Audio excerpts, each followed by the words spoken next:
Today in the EU, the vote that might end anti-deforestation law.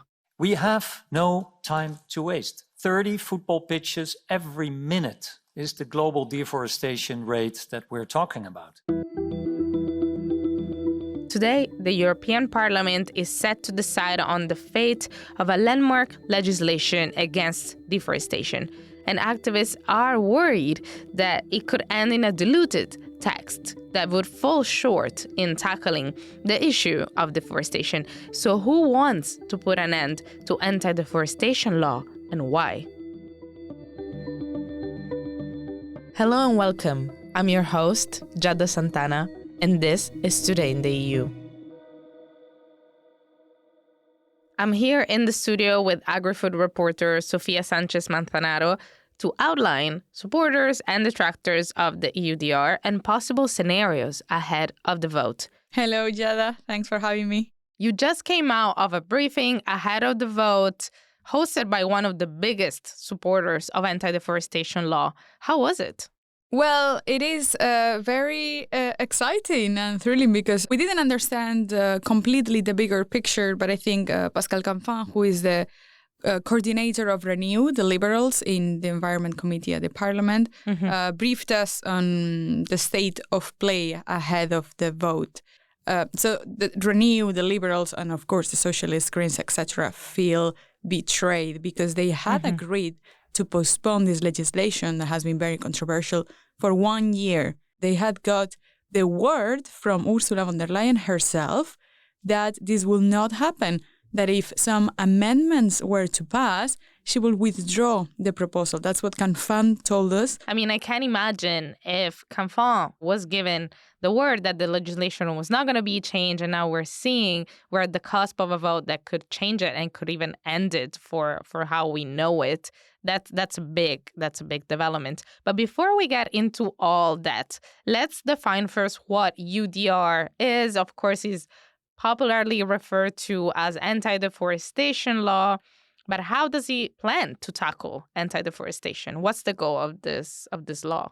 So this law wants to ensure that no products derived from the 6 commodities that are covered by the legislation. This is soy, livestock, so cattle meat, palm oil, coffee, cocoa, and rubber and timber. So none of these commodities and derived products that can be furniture, chocolate, and any type of coffee sold in the European Union have contributed to deforestation. These commodities are known to be big drivers of deforestation worldwide in many regions of the world, and particularly in certain South American countries, in Asia, and as well in Africa. This law also applies to commodities produced in the EU. We do produce meat, so cow meat, and this is one of the commodities affected. So EUDR was voted more than a year ago. We're talking about April 2023, and recently large companies came out and said, look, you've passed this law. We spent money to implement it. You know, we've spent money to meet these new targets and these new accountability traces that you need. Please don't change it again. So why are we reopening negotiations? So the thing was, in the year since the law was voted, the European Commission had still to present a lot of documents to clarify how to put into force, how to implement the law, which is, I mean, it's very big. Let's take into account this covers commodities that we use every day, since coffee to paper, it's really, really big, and that we import massively. So companies and many industries were really confused about it. And also farmers in the EU, but mostly outside the EU. We're speaking of developing countries where there are a lot of small farmers that need to comply with the rules, that these small farmers, they make a living out of cultivating cocoa, coffee, etc. So they need to be supported to implement this. So all these doubts, they were not necessarily addressed very quickly by the Commission. It wasn't very clear why they were so sluggish to publish all the guidance document, the frequent asked questions, etc. So the industries were very concerned because they claimed they didn't have the tools to implement properly the legislation. National governments, administrations, they were also concerned. So that's why the European Commission said, okay, so I'm going to give you an additional year of transition period then you will have more time, because it was, of course, partly the fault of the European Commission that they didn't have the time and information to prepare. So the original deadline would have been the end of this year. We're talking about December 2024 or June 2025, right? That's Yes. what originally had to happen. Yes, exactly. So the law will have been implemented in December, 30 December this year, and for smaller companies in June 2025. But the companies thought there was no way. The Commission listened and they proposed the 1-year delay. And most European Parliament groups, basically Socialists, Renew, EPP, and even some people at the Greens, even though the Greens position, I think it was an abstention in the Environment Committee, they agreed that the time was needed, that was fair. But they promised, the EPP promised, that they would not try to reopen the legislation, that they will stick to the 1-year agreement. And that's when all the chaos started, when last week the European People's Party broke their word and they did present amendments changing the core of the legislation. And that's where we're now. Yes, they presented 15 different amendments saying that they want to make the legislation, quote, fit for purpose. How are they planning to do so? Basically, one of the amendments is quite straightforward. Instead of a 1-year delay, they want a 2-year delay. So legislation to come into force by the end of 2026 and not 2025. For starters, many companies and industry, let's say the largest agri-food manufacturers in the world, likes of Ferrero, Nestlé, have already been very concerned about this because, as you said, they have made investments, they have put money on this, and they want to see a return for the investments to comply with EUDR. Another change proposed by the EPP is to create a new category. So basically the law was going to rank countries depending on the deforestation risk. It was high, medium, and low.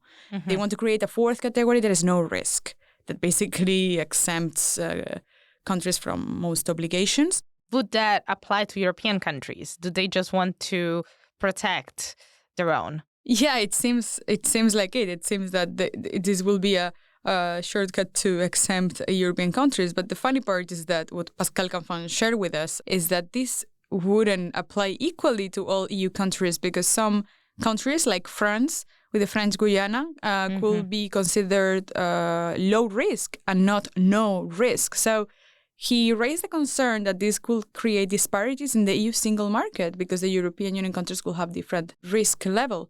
That was really concerning for him, and that other countries around the world could be also considered no risk, and that suddenly it could become more interesting to buy wood from outside the EU than from France. So yeah, it's definitely something that will also be problematic with the World Trade Organization, for sure. Mm-hmm. And another of these amendments tackles more the supply chain. So the EPP wants to make only the company placing the product on the market responsible for proving that the product is, let's say, deforestation free. But instead of, every supplier along the chain having to provide a certain certificate or certain evidence that this is the case, isn't traceability critical to ensure that the supply chain is sustainable?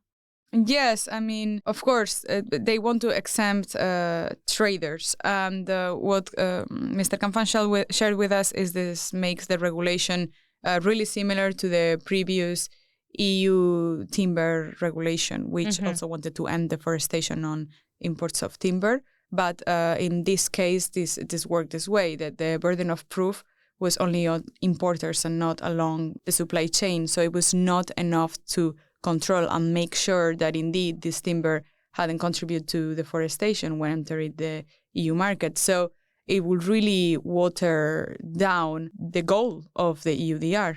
Yeah, it seems really that it would diminish its scope and its mandate in a way. I also wanted to talk about the link between Mercosur, the trade deal agreement with Latin American countries, and this anti-deforestation law. There were some suggestions on the table that we should postpone the vote, at least until the details of this deal were nailed down. What is the connection between the two? The connection is there. I mean, the European Union is now negotiating more stringent sustainability conditions for the EU-Mercosur deal. Let's remember our listeners that the deal was politically closed during the Juncker Commission in 2019, and the quotas, etc., were already negotiated. So the Commission is not touching that right now. They just want guarantees that Mercosur countries, so Brazil, Argentina, Paraguay, and Uruguay, will comply with, for instance, the objectives of the Paris Agreement, that they will comply with also the sustainability goals in general that we share in the European Union, and also this includes ending deforestation. But of countries like Brazil have been very vocal against it. They will be very affected by the law. They are Argentina as well. They're big producers of cattle meat, of soy, etc. So this has been a point of tension. As the Brazilian ambassador to the EU recently told me last month, he wouldn't like EUDR to halt or to stop the possibility of a Mercosur deal, but they prefer to have more time to adapt, that's for sure. We also heard from Brazilian producers, livestock producers told us yesterday that they would like the 2-year delay that the EPP proposes, for instance. So it comes into play in this bigger negotiation on how to impose more sustainability requirements on a potential trade deal between the EU and Mercosur. And it's interesting because European farmers seem to stand on the right opposite side, where they're saying, well, if this vote on the anti-deforestation law ends up scrapping the legislation as it is, not only we will have Brazilian products and, Latin American products getting into the market at a cheaper price because of different laws on pesticides and insecticides, but also because they don't have to follow strict legislation on deforestation. So there seems to be really a tension there.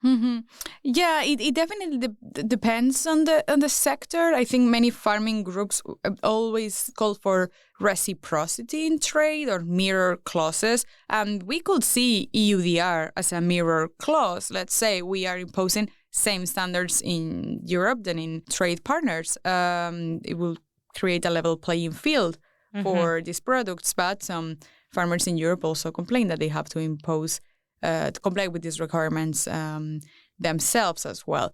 Anyway, we cannot forget that in many countries, the farming sector is really connected to the forestry sector, the forestry industry. So there are farmers and foresters, and this happens in countries like, Germany, Finland, Austria, for instance.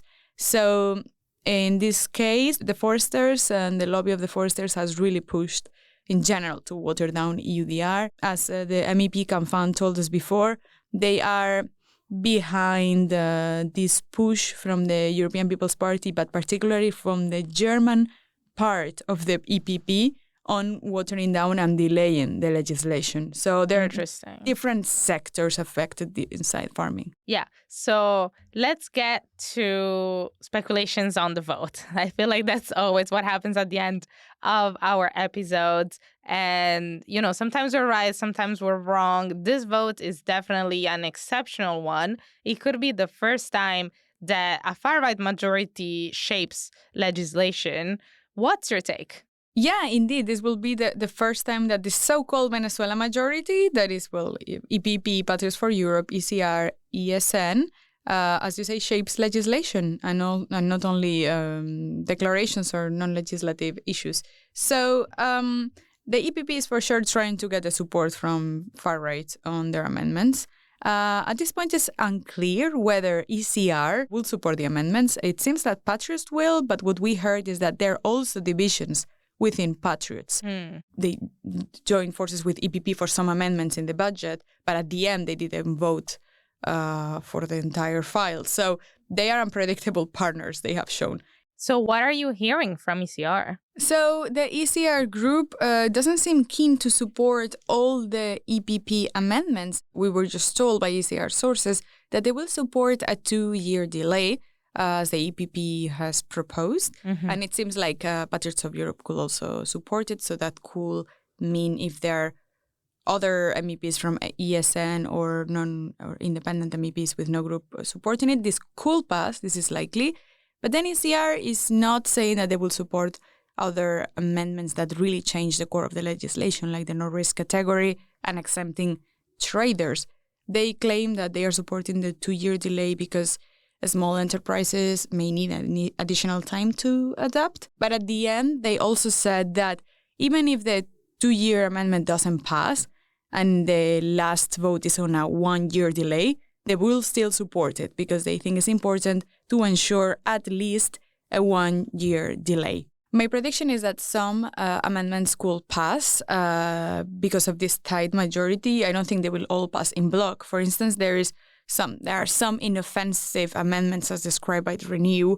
There's one of the amendments that says that the benchmarking, so this ranking from high to low, needs to be prepared 6 months before the entering into force of the legislation. And the Commission had already promised that by June next year, this should be solved. So that's an amendment that could pass maybe with the support of certain parties like Renew. So I think the negotiations this afternoon and evening will focus on trying to get a small majority of pro-European parties on certain amendments that can be easily negotiated with the Council later, because let's not forget, we need to negotiate this with the Council before the end of December. Yeah, clock is ticking. Clock is ticking. So the more amendments pass, and if these are really different from the Council position that only wants a 1-year delay, the negotiations with the Council can be very tricky, and it can mean that they run out of time to reach an agreement, and then the legislation kicks in by the end of December. So yeah, those are the options. Yeah, exciting times to be a journalist. Thank you. Yes, Thank you, indeed. Sofia. Thank you. I'm Giada Santana, and this was Euractiv's Today in the EU podcast. Visit Euractiv to stay on top of the latest news, sign up for our newsletters, and if you haven't subscribed yet, you can find us on Spotify, Apple Podcasts, or your favorite streaming platform. Don't forget to leave us a star review. It will really help us spread the word about our work. This podcast was produced by Miriam Sainz de Tejada, Charles Cohen, and I.